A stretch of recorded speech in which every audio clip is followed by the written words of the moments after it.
तेदसे चरित्र केले नारायण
ये जसे चरित्र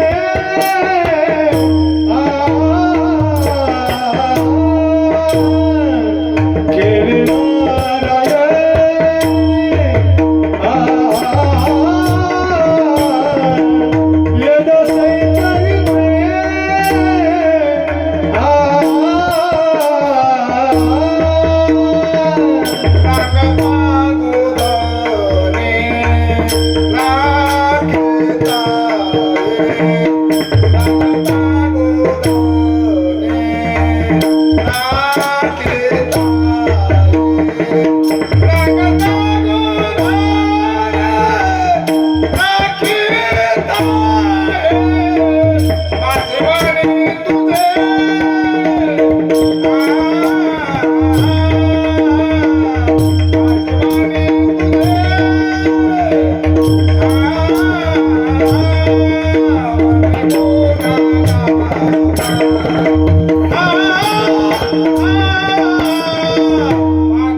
Ah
येदसे चरित्र केले नारायणे,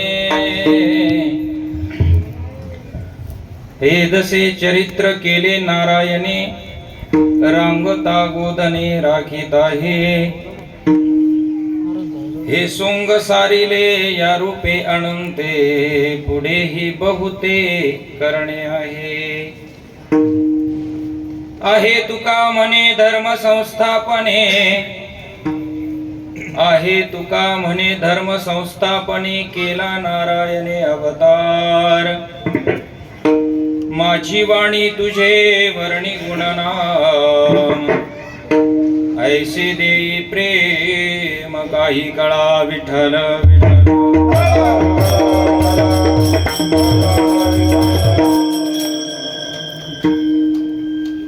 ध्येयं सदा परिभवग्नमभीष्टदोहम्. तीर्थास्पदं शिवविरञ्चिनुत शरण्यम्. नृत्यार्दिहं प्रणतपाल भवाब्धिपूतम्. वन्दे महापुरुषते चरणारविन्दम्. वंशी विभूषितकरा नवनीरदाभा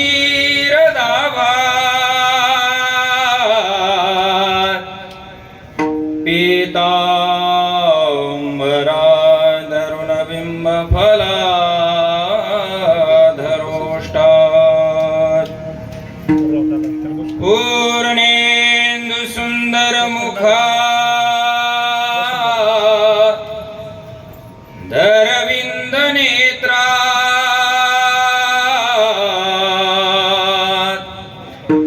कृष्णात् परं किमपि तत्त्वमहं न जाने नारायणं नमस्कृत्य नरं चैव नरोत्तमं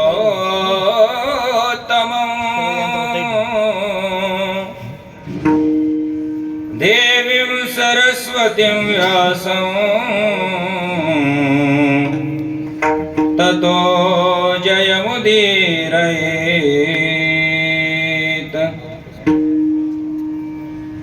जय जय श्री राधा रमण, जय जय नवल किशोर, जय गोपीचित चोर प्रभु, जय जय माखन चोर। माझी वाणी तुझे वर्णी माझी वाणी तुझे वर्णी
वक्रतुंड महाकाय सूर्यकोटि समप्रभ निर्विघ्नं कुरु मे देव सर्वकार्येषु सर्वदा जयांची केली स्मरण होय सकळ विद्यांचे अधिकरण तेची वंदू श्री चरण श्री गुरूंचे ते नमस्कारोनी आता ये दसे चरित्र केले नारायणे रांगता गोधने राखीत आहे माझी वाणी तुझे वर्णी गुणनाम ऐसे देई प्रेम काही कळा हे सोंग सारिले या रूपे अनंते पुढेही बहुते करणे आहे माझी वाणी तुझे वर्णी गुणनाम ऐसे देई प्रेम काही कळा आहे तुका म्हणे धर्म संस्थापने आहे तुका म्हणे धर्म संस्थापने केला नारायणे अवतार माझी वाणी तुझे वर्णी गुणनाम ऐसे देई प्रेम काही कळा विठ्ठल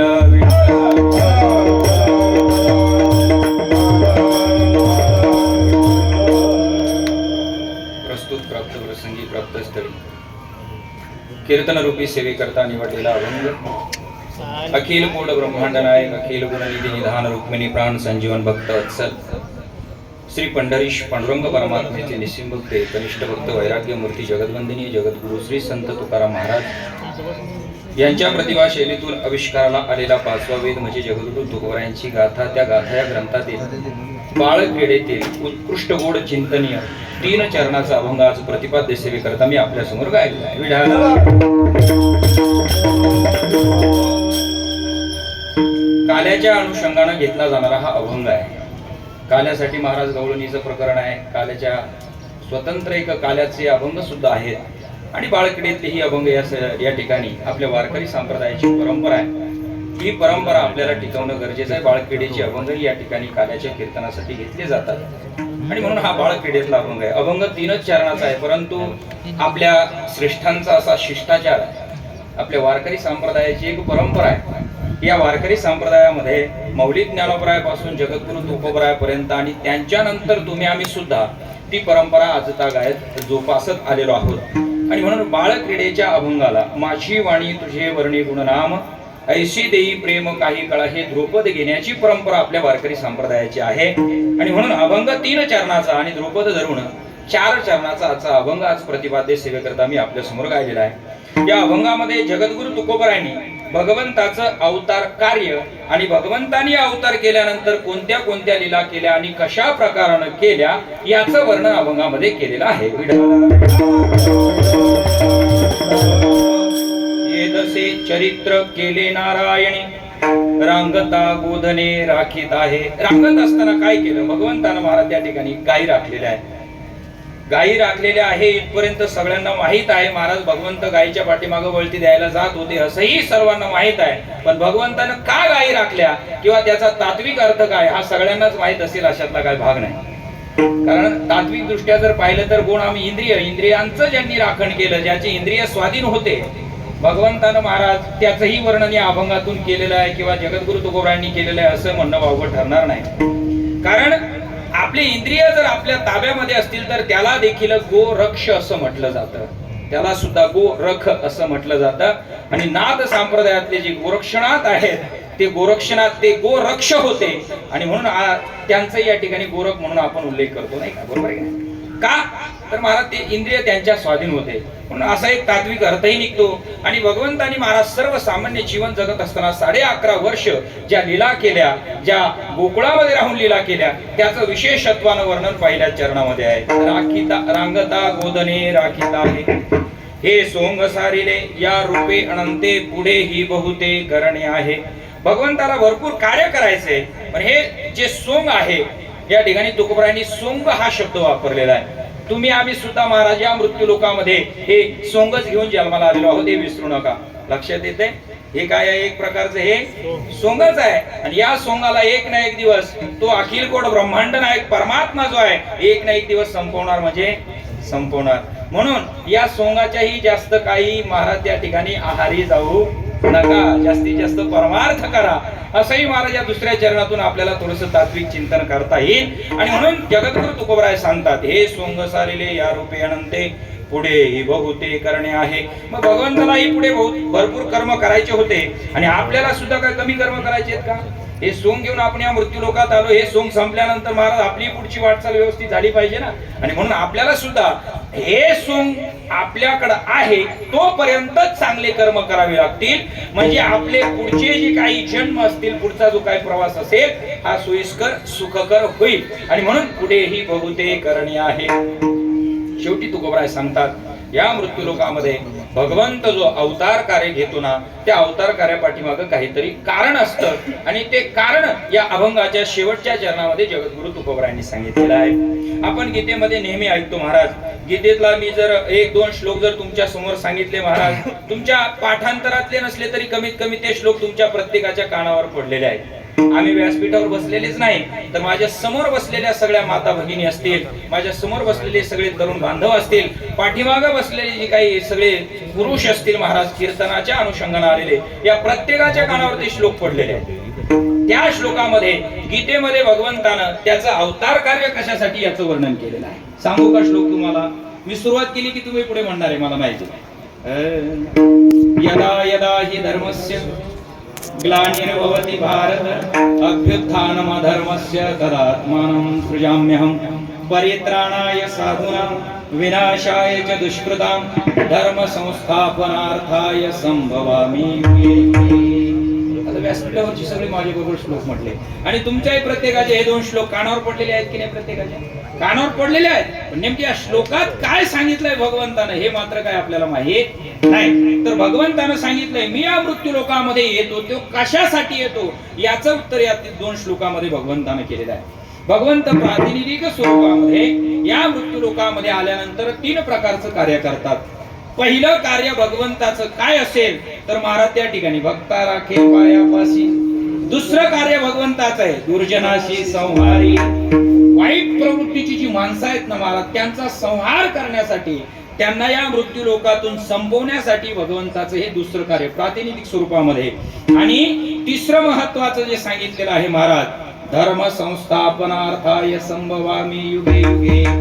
ज्यावेळेस धर्म लयाला जातो त्यावेळेस स्वतः भगवंत जे आहेत हे अवतार घेत असतात. आता भगवंत वेगवेगळ्या प्रकाराने अवतार घेतात. अंश अंशांश आवेश कला आहे की नाही असे पूर्णतम परिपूर्णतम. त्यापैकी भगवंताचा जो अवतार आहे भगवान श्रीकृष्णाचा हा परिपूर्णतम अवतार मानला जातो. म्हणजे थोडक्यात जसं संतांनी म्हटले ना उघडे पंढरपुरा आले, हे विधान महाराज या ठिकाणी आपल्याला सांगून जात आहे. भगवान श्रीकृष्णाचा जो अवतार आहे हा परिपूर्णतम अवतार आहे महाराज. काय पुंडलिकाच्या भावार्था गोकुळी हुनी झाला येता म्हणजे साक्षात ब्रह्मच्या विटेवरती उभा आहे असा आपल्या सगळ्या वारकरी संप्रदायाचा सिद्धांत आहे. किंवा आपण प्रत्येक जण महाराज ती गोष्ट मानतो सुद्धा.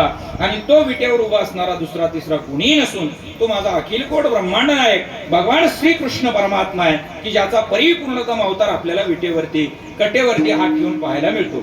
मग भगवंताचा हा परिपूर्णतम अवतार हा धर्माची संस्थापना करण्याकरता झालेला आहे हे आपण विसरता कामा नये. आणि म्हणून धर्म संस्थापनार्थाय संभवामी युगे युगे असा शब्द वापरलाय. कारण महाराज भगवंतानं प्रत्येक युगामध्ये धर्माचं रक्षण केलेलं आहे.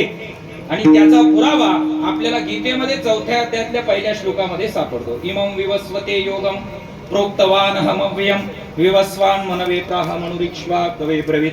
हे तत्वज्ञान धर्मरक्षणार्थ भगवंतानं कुठल्या कुठल्या काळात पुन्हा कुणाला सांगितलं त्याचं वर्णन या 4थ्या अध्यायाच्या सुरुवातीला भगवंतानं केलेलं आहे.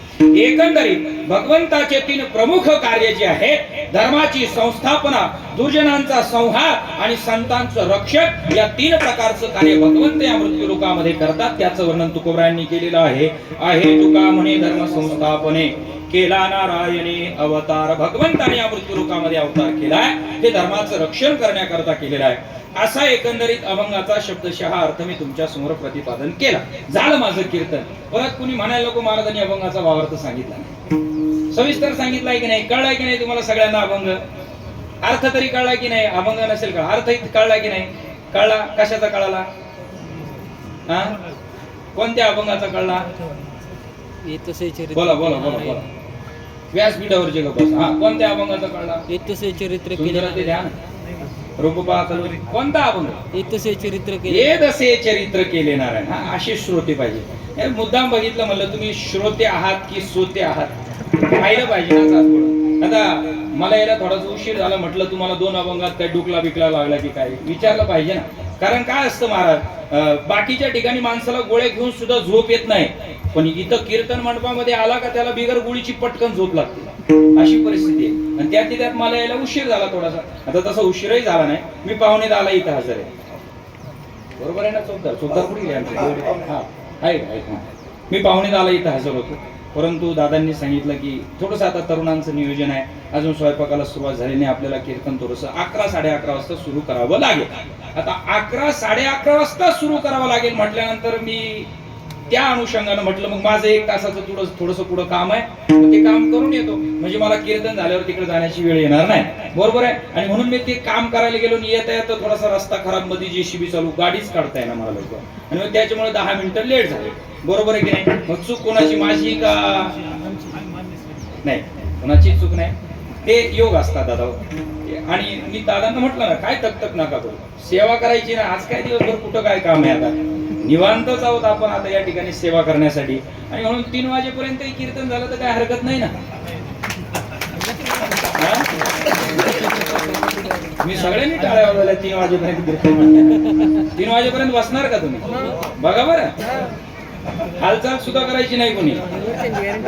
हा, वर्षांची काय नाही होते, ही माझ्या पॅनलची माणसं आहे. यांची काळजी मी करतो ना, यांची जबाबदारी माझ्याकडे लागली. आता तुमचं तुम्ही बघा फक्त. 3 वाजेपर्यंत हालायचं नाही. असो, विनोदाचा भाग सोडा, काय नाही. आपला कार्यक्रम वेळेत सुरू झालाय आणि वेळेत आपण थांबणार आहोत.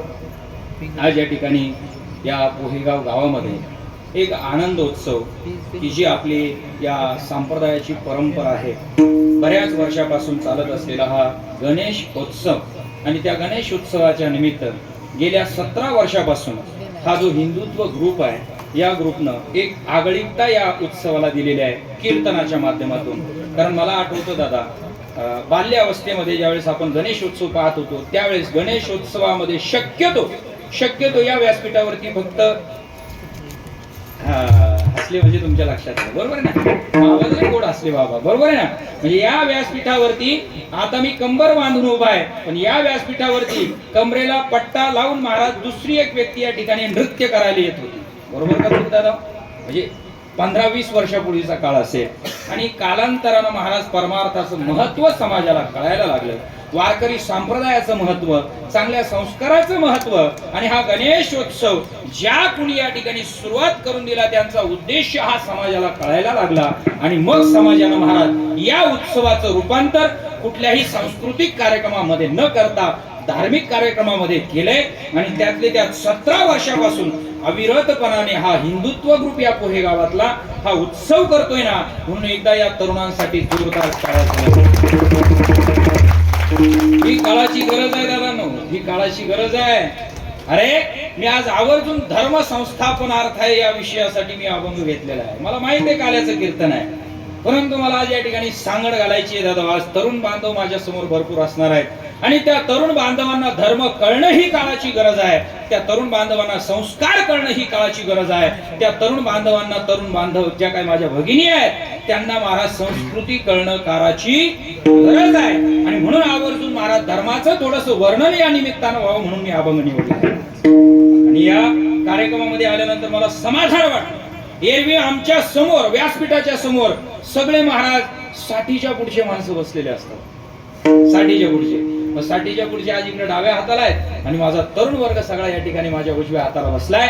आणि म्हणून मला या ठिकाणी एक वेगळा आनंद झालेला आहे दादांनो. कारण तरुणांपुढे कीर्तन करणं म्हणजे कसं एक वेगळा आनंद असतो. कारण मीही तरुण आहे आणि तरुणानं तरुणाला उद्देश करणं या ठिकाणी कुठेतरी समानता वाटते दादांना. आणि म्हणून सहजासहजी संवाद साधता येतो. आता इकडे काही माणसं महाराज या ठिकाणी वृद्ध झालेले असतात, त्यांना पायाने नीट मांडी घालता येत नाही. कोण टंगडं लांबवतो, कोण हाताची चूल, पायाची चूल करून बसतं. वेगवेगळ्या प्रकारानं बसण्याचे प्रकार भरपूर आहेत कीर्तनामध्ये. आणि म्हणून यांनाही कीर्तन पटतंय की नाही, पण महाराज तुम्हाला 100% कीर्तन पटणार आहे. आणि यांनाही पटणारच नाही, मला पटायचं काय म्हणून तरुण पिढी माझ्या समोर बसली आहे. आणि म्हणून हा एक वेगळा आनंद आज मला या ठिकाणी वाटतोय. आज या कार्यक्रमासाठी या ठिकाणी उपस्थित असलेले सर्व गुणीजन, विनेकरी बाबापासून तर सर्व गायक वृंद असतील, आमचे देवडे चोपदार असतील, उजव्या हाताला उभे असलेले चोपदार असतील, आणि सर्व या गावातील ग्रामस्थ या टाळकरी असतील, आमचे इंद्रासारखे वादन करणारे मृदंगाचार्य असतील, सिस्टीमवाले दादा असतील, आणि उरले सर्व श्रोते सज्जन मायबाप, तुम्हाला सर्वांना विनम्र अभिवादन करतो आणि अभंगाकडे वळते.